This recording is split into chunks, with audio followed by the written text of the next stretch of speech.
안녕하세요. 음악 저널리스트 이대화입니다. 안녕하세요.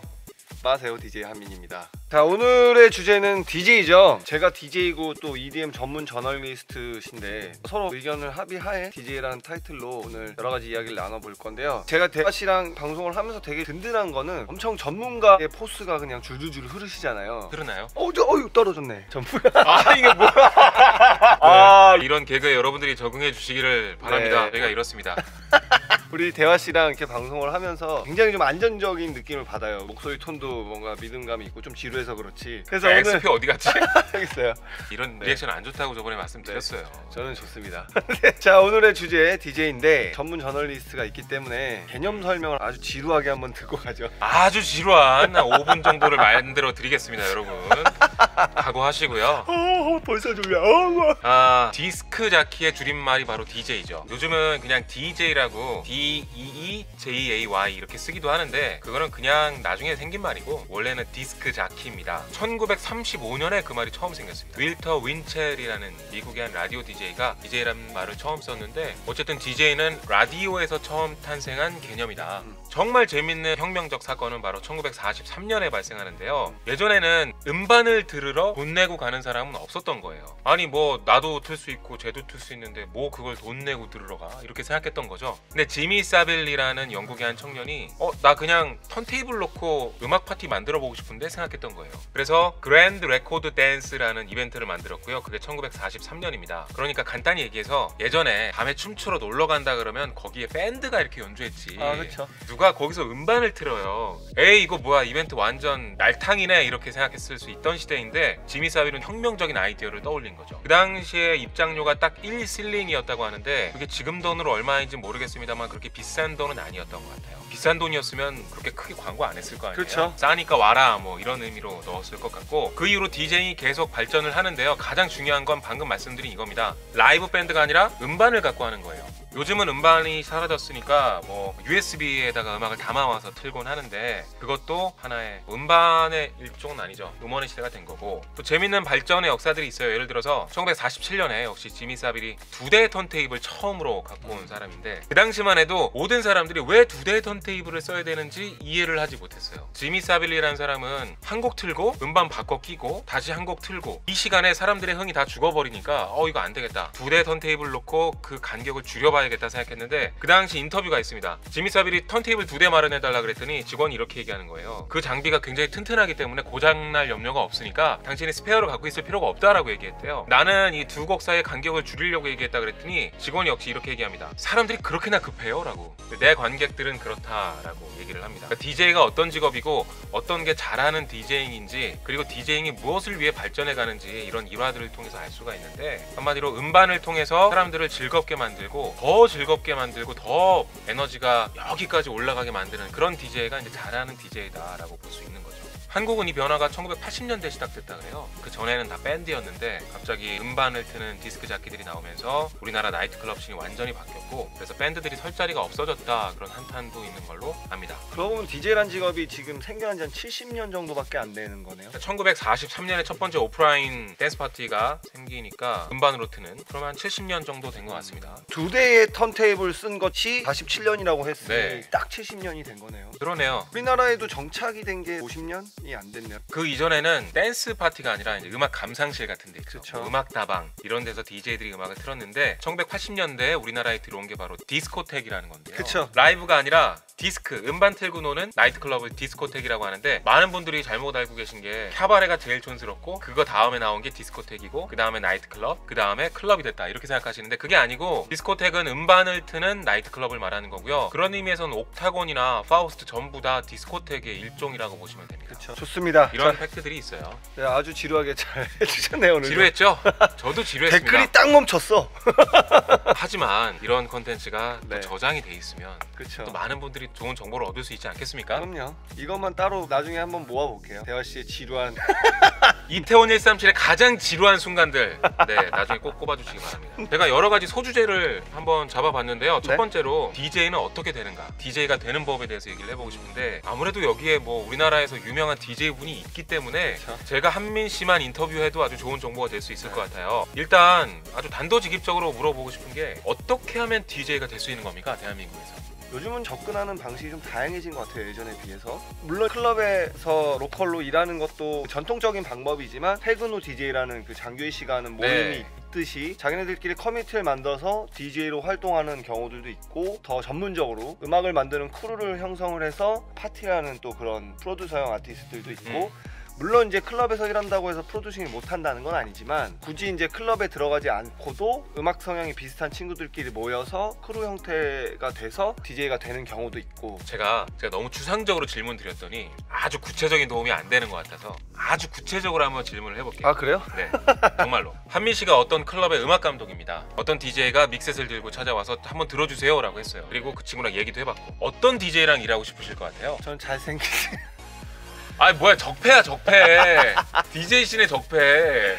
아무래도 음악 감독이라고 하면 많은 걸 보겠죠. 뭐 외모도 좀 볼 것 같고, 음악성도 볼 것 같고, 음악하는 스타일, 프로듀싱이 가능한지 안 한지 그런 것까지 다 볼 것 같은데요. 딱 하나는 없고 그냥 전반적으로 다 본다. 그렇죠. 왜냐하면 감독이라고 하면 밸런스가 좋은 친구들을 섭외를 하는 게 맞다고 생각을 해서, 씬에서 되게 활발히 활동하고 있는 뭐 중코코라던가 반달락이라던가 션이라던가 뭐 이런 친구들은 제가 진짜 훌륭한 클럽을 갖고 있다고 하면 섭외 1순위들이죠, 다들. 그렇죠. 네, 이미 이제 이쪽 씬에서 입소문이 난다는 건 잘하기 때문에 나는 거거든요. 업장에서 어떤 DJ를 쓴다는 거는 그 DJ가 못하면 절대 쓸 수가 없어요. 일단 디제잉을 잘해야 되고. 네, 업주들도 바보는 아니거든요. 지난번에 우리가 클럽과 페스티벌에서의 어떻게 음악을 틀어야 되는지를 이야기를 나눴지만, 순발력이나 이런 것들도 다 갖추고 있을 거고, 저는 굳이 꼽자면 맥시마이트?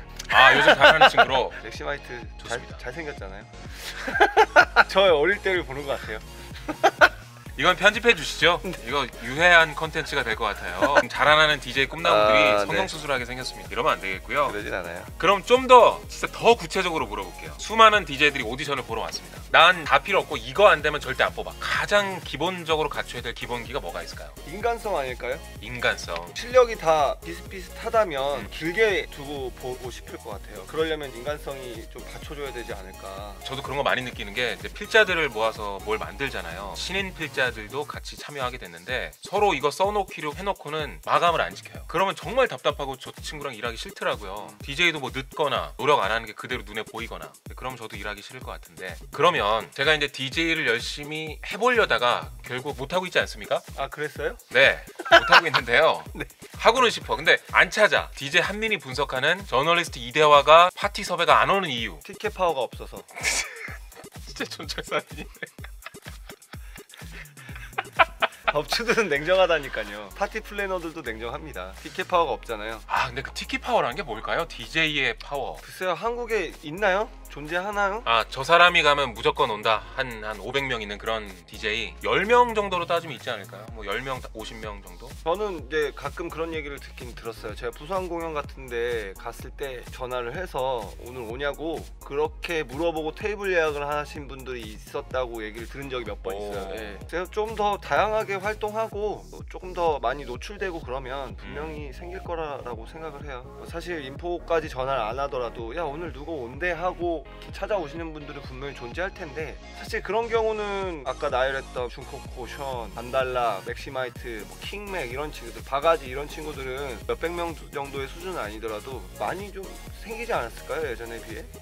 아, 그러면 요것도 하나 물어볼게요. 한민 씨한테 개인적으로 뭐 메시지나 이런 걸로 연락해오는 베드룸 DJ들 있죠? 많죠. 네. 뭐 DJ 하고 싶습니다, 뭐 조언을 구하는 친구들도 있을 텐데, 그 친구들 수도 없이 보면서 들었던 생각 있을 것 같아요. 메일링이나 다이렉트 메시지 같은 거는 물론 엄청난 용기가 필요했겠지만 사실은 그렇게 절박해 보이지는 않아요. 아, 이해해요. 그래서 저는 이태원에 주로 있고 뭐 제 연락처나 이런 것들은 충분히 열려 있기 때문에 만나서 뭐 이야기를 나눠본다던가, 왜냐면 이렇게 집중력이 더 많이 생기잖아요. 뭐 메일이야 한번 보고 또 까먹을 수도 있는 거고, 그리고 뭐 믹스테이프를 보내시는 분들도 있고 프로듀싱한 노래를 보내주시는 분들도 있고. 전에 한번 누군가가 저한테 레슨을 받으러 왔는데 드럼앤베이스를 하고 싶다고 하더라고요. 그래서 제가 지금 드럼앤베이스를 하고 있는 베리오닉스라는 친구를 소개를 해줄 테니까 그 친구한테 가서 배우는 게 더 좋겠다. 음악적으로 깊게 들어가려면 전문으로 하는 친구랑 레슨을 하는 게 좋을 것 같다라고 이야기를 했거든요. 뭔가 주변에 찾아보면 본인이 좋아하는 음악이나 장르나 혹은 뭐 스타일이나 이런 게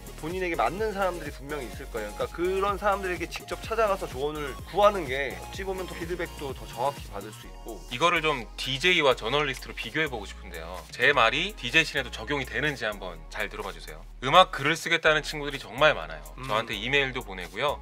자기 꿈을 뭐 음악 평론가 이렇게 적는 친구들도 있고 그래요.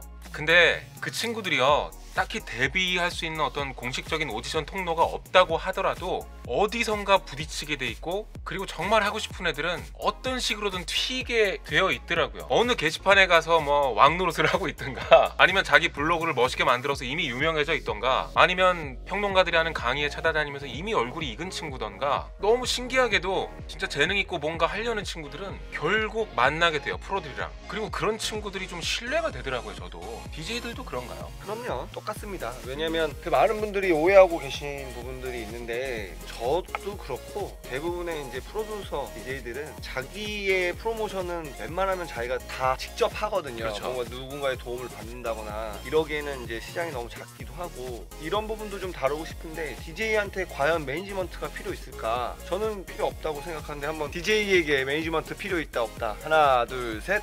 필요합니까? 네, 저는 필요하다고 생각합니다. 지금은 필요 없어요. 그쵸, 진짜 유명해지고 너무 바쁘면 필요 있죠. 지금은 필요 없는 게, 시장도 너무 작고, 우리가 아티스트지만 가수랑 우리랑은 좀 다른 게, 가수들 중에도 분명히 싱어송라이터가 있지만 DJ들은 보통 프로듀서랑 뭐 같이 겸비를 하잖아요. 프로모션을 하는 아티스트들은 자기 음악은 보통 자기가 제작을 한단 말이죠. 그러면 사실 음악 제작할 줄 알지, 컴퓨터 좀 잘 다루면 디자인도 어느 정도 가능해져요. 그럼 디자인도 가지, 뭐 영상도 다룰 줄 알지. 그러니까 그렇게 막 점점 다재다능해진단 말이에요. 그런데 그럼 제작사가 할 게 뭐가 있어? 없잖아요, 사실은. 없죠. 저는 되려 매니지먼트보다는 부킹 에이전트 혹은 에이전트는 필요할 것 같은데, 매니지먼트까지는 필요 없다고 생각을 해요. 대한 씨가 얘기하신 것처럼 잘하는 친구들은 어찌됐건 개인 블로그 만드는 것도 하다 보면 또 잘해지잖아요. 그쵸. 외관도 예쁘게 만들 수 있고, 물론 그 안에 내용이 좋아서 사람들이 모이는 거겠지만 그 외관도 뭐 잘 만들 줄 안다던가, 스스로 뭔가 프로모션을 할 줄 알게 되더라고요. 잘하는 애들은. 누군가가 와서 나를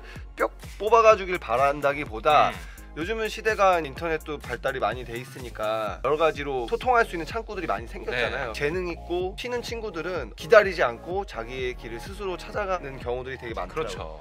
그래서 결국에는 눈에 띄는 것 같아요. 결국은 튀게 되어 있다. 저는 그렇게 결론을 내리고 이제 친구들을 보고 있는데, DJ 씬도 마찬가지입니다. 마찬가지입니다.